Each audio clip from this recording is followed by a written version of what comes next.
बिस्मिल्लाहिर्रहमानिर्रहीम। अस्सलाम वालेकुम। दुनिया भर में जहाँ कोई एक भी पाकिस्तानी है वो है मेरे लिए एक छोटा सा पाकिस्तान।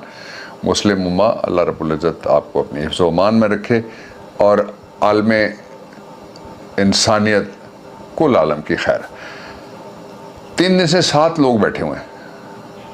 ये मैं पाकिस्तान की ये जो मूवमेंट चल रही है तहरीक आज़ादी पाकिस्तान के बाद तहरीक खुद मुख्तारी पाकिस्तान और पाकिस्तान की इज़्ज़त की बहाली के लिए, इसमें से सबसे बड़ा जो इस वक्त इक़दाम सोचा जा रहा है, 3 दिन 7 लोग 3 रातों से बैठे हुए हैं।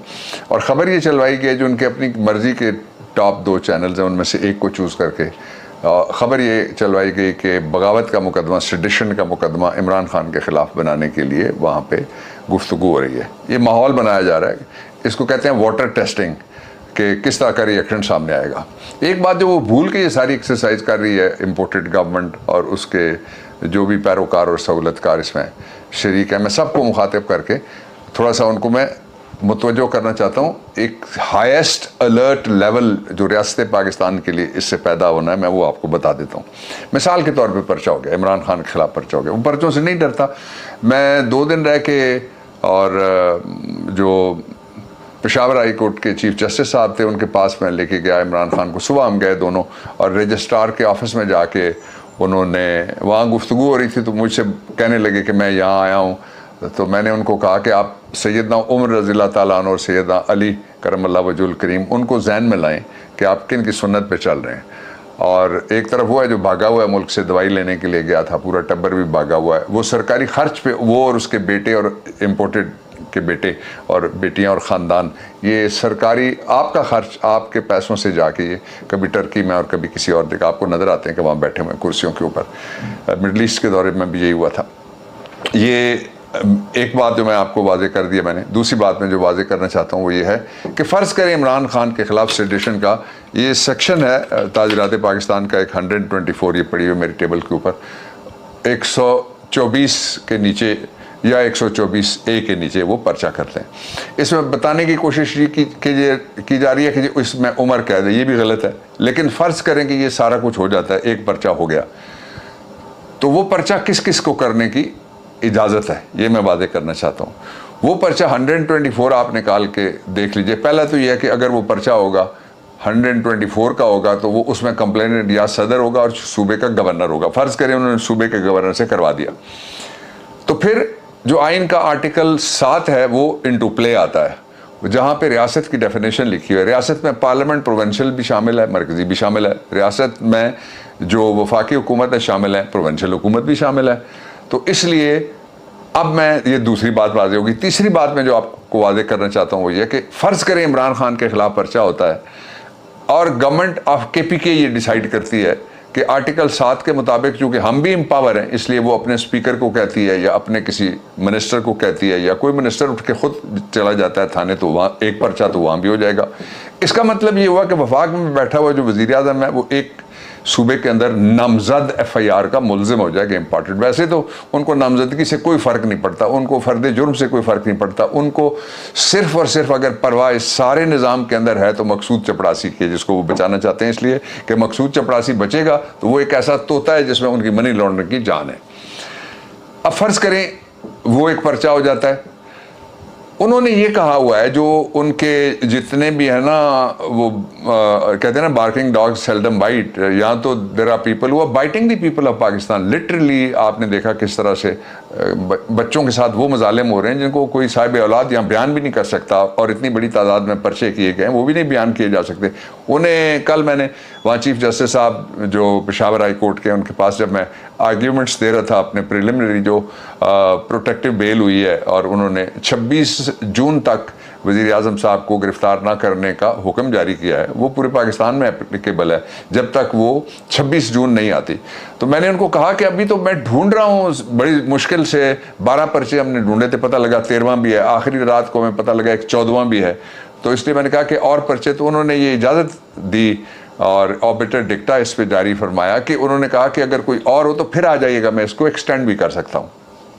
ये जो मैं आपको बता रहा हूँ वहाँ पर्चा हो गया जी KP में। उसका जवाब आ गया, वज़ीर आज़म एक सूबे का मुजरिम है, वहाँ जिस दिन जाएगा पुलिस उसको पकड़ के अंदर कर देगी। फिर अब थोड़ा सा इससे ज़्यादा नाजुक मसला, एक तो ये फेडरेशन और एक सूबे के दरमियान जंग शुरू हो गई, कानूनी जंग नहीं है, फौजदारी जंग शुरू हो गई, ये मैं सीधी बात कहता हूँ।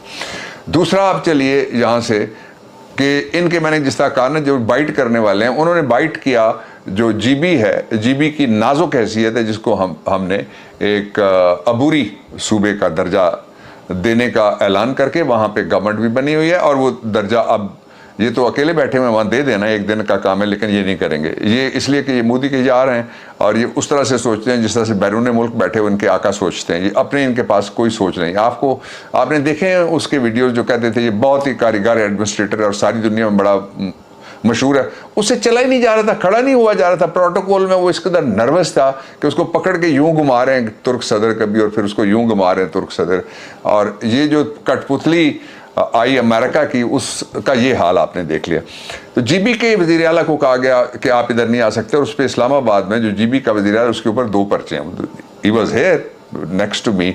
और जाहिर है अगर जीबी के वज़ीर आला के खिलाफ पर्चा होता है, क्या होगा अगर जो ट्रांजिशनल अभी फेज़ में है कि पाकिस्तान के अंदर उसने, सूबे ने बाकायदा बनना है आइनी तौर पे, फिर उनका एक वहाँ आइनी तौर पे एक हाई कोर्ट बनेगा, फिर वो सुप्रीम कोर्ट ऑफ पाकिस्तान की जुरिस्डिक्शन वहाँ पहले से एक्सटेंडेड है, और उसके बाद फिर एक निज़ाम पूरा वहाँ पे तश्कील पाएगा। वहाँ के लोग जो जीबी के हैं वो सेनेट में, अगर वहाँ पर्चा हो जाता है तो इसके अदर अब मगरबी बॉर्डर देखिएगा, वहाँ से फिर क्या आवाज़ उठेगी, यानी भारत किस तरह से इसको लेगा। और फिर अक़वाम मुत्तहिदा में जो कश्मीर का मुकदमा है उसके ऊपर क्या असरात मुरतब हों, क्या इनको परवाह है इस बात की। मैं तीसरा कदम, ये अलर्ट का पहला लेवल मैंने आपको बताया, दूसरा लेवल मैंने बताया, अब मैं तीसरा लेवल जो आखिरी, एक रेड अलर्ट होता है, एक हाई अलर्ट होता है, एक हाइपर अलर्ट होता है। वो जो जिस तरह इन्फ्लेशन होती है, हाई इन्फ्लेशन होती है, हाइपर इन्फ्लेशन होती है, यानी पैसे की कदर में कमी। पाकिस्तान में ये अब हम हाइपर इन्फ्लेशन की तरफ अल्लाह ना करे बढ़ने के करीब पहुंच गए। ये इन्होंने ये कहते थे ना, क्या कारीगर हैं जी ये, जिस दिन आए सारा कुछ ठीक कर देंगे, और ये डॉलर 100 रुपये 200 से क्रॉस करवा दिया इन्होंने। अब आइए ज़रा जो हाइपर अलर्ट है इस सूरत हाल का, उसकी तरफ मैं आपकी तवज्जो दिलाता हूँ। फ़र्ज़ करें कोई वज़ीर उठता है आज़ाद कश्मीर का, जिसका लीडर इमरान खान है, वहाँ हमने इलेक्शन जीता हुआ है, वहाँ हमारी गवर्नमेंट है, लेजिटिमेट है, और वो किसी थाने में पाकिस्तान के वज़ीर आज़म पे पर्चा करा देता है। पाकिस्तान के भूल जाए ना बाकी अहदेदारों को, वज़ीर आज़म पे, इसलिए कि जब आप इमरान खान के ऊपर पर्चा करेंगे तो जवाब तो आएगा। किसको रोका जा सकता है? किसी के, हम गए वहाँ, जहाँ भी जाते हैं तो लोग इस कदर, यानी आप वीडियोस देखें जो मुश्किल से हमें निकल के गाड़ी तक पहुँचने में कितना टाइम लगा मुझे और प्राइम मिनिस्टर इमरान खान को, जो पेशावर हाई कोर्ट में हम पेश होने के लिए। फिर दूसरी दफ़ा भी हम गए थे वहाँ पे बहस के लिए। पहले हम वेरिफिकेशन थी बायोमेट्रिक की, उसके लिए गए, और फिर उसको आइडेंटिफाई करता है जो वकील होता है, वो लिख के कि मैं आइडेंटिफाई करता हूँ कि जो साहब तशरीफ़ लाएँ ये वही हैं। मैंने आइडेंटिफाई किया, उनकी हुई वहाँ पे, फिर बायोमेट्रिक हुई। अब इसका एक और पहलू ज़रा आप देख लीजिए कि वहाँ अगर पर्चा हो जाता है, जो आज़ाद जम्मू कश्मीर का इलाका है, और वहाँ अगर पर्चा हो जाता है तो पाकिस्तान का वज़ीर आज़म तो वहाँ फिर एंटर नहीं हो सकता। जो बाकी वज़ीर हैं जो इस वक्त सारे लोगों को बाइट कर रहे हैं, उन पे भी तो पर्चे हो गए अगर, तो फिर तो ये कहाँ लेके जा रहे हैं सारी सूरत हाल को। एक पहलू इसका मैंने आपके सामने रखा। अब इसका एक दूसरा पहलू है जो पाकिस्तान के अंदर जो कुछ हो रहा है, वो ये है कि आज आप जरा बुनेर के जलसे की फुटेज ज़रूर देखिएगा।